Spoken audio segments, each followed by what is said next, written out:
네, 안녕하세요. AP투자연구소의 임서부의 팀장입니다. 오늘 알아볼 기업은 박셀바이오고요. 코드 번호는 323990입니다. 현재 시각 7월 13일 화요일 2시 54분을 지나가고 있습니다.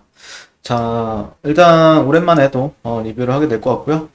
일단 오늘 장중에 한 5% 진짜 오랜만에, 정말 오랜만에 반등 흐름을 보여줬어요. 그리고 또 어떻게 보면은 직전 저가를 앞두고 있는 상태에서 거의 동일선상에서 반등을 줬고요.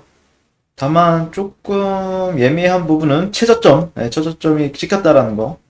근데 다만 또 이제 올라가게 되면 이런 데는 또 저항이죠. 그래서 음, 일단 지지와 저항이 상당히 뚜렷하죠, 지금. 네.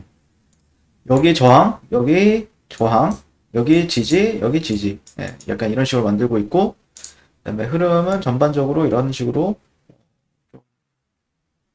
수렴이 되고 있는 것 같죠.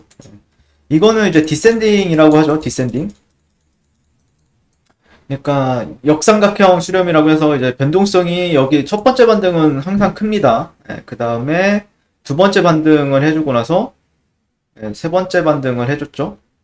그리고 뭐 지금 이런 식으로 그러면은 여기서 세울 수 있는 전략은 어쨌든 이런 데는 지지선이다 라는 거고 여기는 저항선이다 라는 거가 이제 핵심이죠. 예. 그래서 아마 시장 참여 그 박셀바이오 관심 있는 사람들은 이것보다 조금 낮게 손절을 걸면 되니까 아마 여기서 반등이 좀 나오지 않았나 볼 수 있을 것 같고 일단은 조금 제가 그렇게 막 선호하는 사이클은 아니지만 전반적으로 이제 수렴의 시간이 거의 다 이제 다 되어간다. 이제 방향성만을 좀 앞두고 있다. 라는 게 이제 핵심이 될 것 같아요. 그래서 방향성이 좀 중요한 시기가 이제 되었다. 보통 그러면은 이렇게 되면은 보통 어떻게 되나요? 라고 이제 질문을 주실 수도 있는데 그냥 복불복이에요. 예. 내려가면은 이런 식으로 내려갈 확률이 있고요.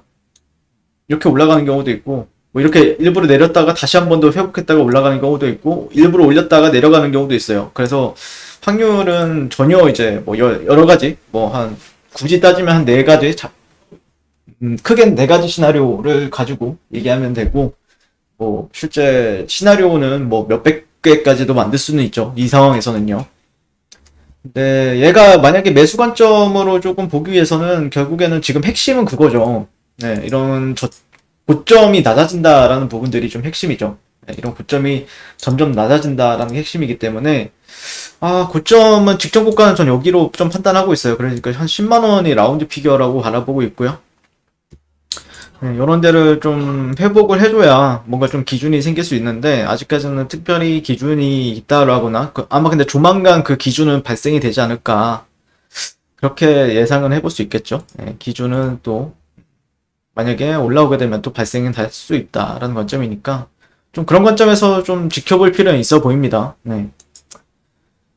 빨리 어떻게든 방향성이 나와서 좀 갔으면 좋겠는데, 일단 시장은 전반적으로 그렇게 나빠 보이진 않습니다. 네, 시장은, 뭐, 어떻게 보면은, 최근에 보면은, 카카오, 뭐, 네이버, 얘네들이 조금, 얘네들은 특징이 이제 인터넷 관련주죠.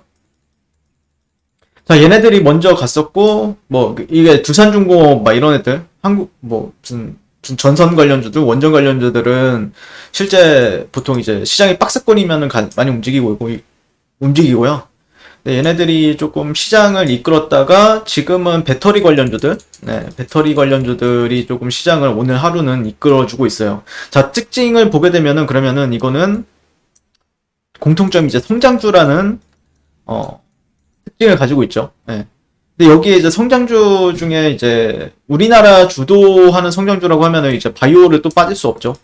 바이오, 배터리, 인터넷, 그 다음에 또 뭐가 있으나? 반도체? 반도체는 워낙 가장 큰 산업이기 때문에 좀 애매하고. 아무튼 성장주들이 움직이기 시작했다라는 거는 바이오 주식들도 조금 그런 부분에 있어서 좀 관심 깊게 지켜볼 필요는 있다라는 거죠. 네, 그래서 아마 좀 방향성이 나와주면 충분히 또 거래해볼 만한 단기적으로도 거래해볼 만한 기회가 제공이 되지 않을까라고 생각하고 있고 그렇게 오랜 시간이 흘렀죠 진짜. 네, 얘가 올해 초에 이제 고점을 찍고 나서 거의 한 2분기가량 움직이질 못했었는데 과연 또 이제 그러니까 정말 이제 급등하면은 급등할수록 그 기간 조정이라는 게 상당히 길다라는 게 이제 느껴지는 부분이죠. 예. 요거는 가격 조정이었지만 이 기간 조정은 이제 어떻게 보면은 좀 소외감을 느낄 수밖에 없는 위치이지만 근데 또 내가 정말로 이 기업에 대해서 가치를 가지고 있다라고 믿는다라고 하면은 충분히 여러 데는 또 매집해볼 만한 가격대는 분명한 건 사실이고요. 그래서 아마 방향성이 이제 얼마 안 남았다라는 관점으로 좀 지켜보고 있습니다. 얼마 안 남았다라고 해서 뭐 몇 시간 뭐 이런 건 아니고 한 네, 조만간 또 방향성이 나와주지 않을까 그렇게 생각을 해볼 수 있지 않나라고 예상해볼 수 있겠죠. 네. 그래도 상당히 그 개인 투자자들의 매수세가 대단하네요. 네. 일단 1차적으로 특별한 이슈는 없어요. 네. 이때 6월 달에 진행성 간암치료제 안전성 심의위원회 이제 통과했다라는 이유로 특별히 이제 나오는 뉴스는 없는데 근데 요즘에 보면은 바이오가 작년에는 강했던 게 이제 코로나라는 특수한 상황이었죠. 근데 지금은 또 이제 어떤 식으로 갈지 그게 좀 궁금하긴 합니다. 개인적으로는요. 어떤 흐름을 보여주면서 갈지. 그게 좀, 어쨌든 올리려면은 뭔가 모멘텀이 필요한데, 어떤 모멘텀이, 어, 만들어 갈지 주가를. 그건 좀 궁금하고, 일단 조금 더 지켜봐야 되겠죠. 네, 방향성이 조만간 나올 수 있다라는 관점으로, 보고 있고요. 그러면 내리면은 어떡하고 올라가면 어떡할까요? 라고 할 수도 있는데, 글쎄, 물량을 내가 매집을 해놨다라고 하면은, 일단, 뭐, 저항 구간대에서는 이게 여기서 추세가 나온다고 하더라도 저항은 다 받을 거라고 생각을 해요. 1차적으로. 네. 저항 레벨이 많다는 거는 어쨌든 저항 받을 영역이 많다.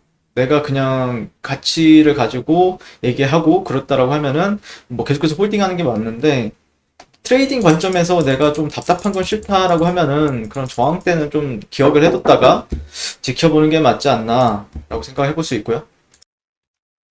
아니면은 뭐 단기적으로는 네, 이런 트렌드 정도는 생각해 볼 수가 있겠죠. 네. 아직 시간이 조금은 걸리는 사이클입니다. 근데 이 사이클 안에서 저점이라는 게 참 힘겹게 나와요, 보통. 네, 저점이라는 게 참 힘겹게 나오는데 어떤 식으로 저점을 다져갈지 지켜볼 필요는 있어 보이고요.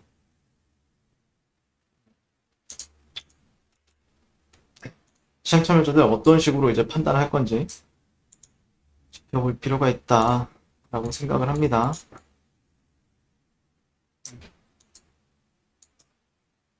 이런 데서는 사실 네,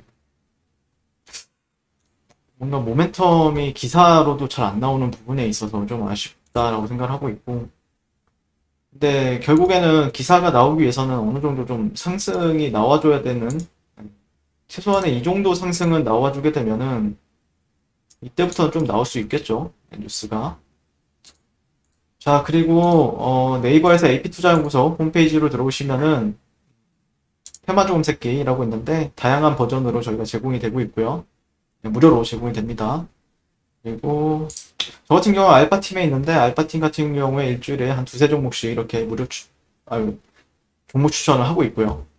네, 관심 있으시다고 하면은 상담 클릭하시면은 감사드릴 것 같습니다. 감사합니다.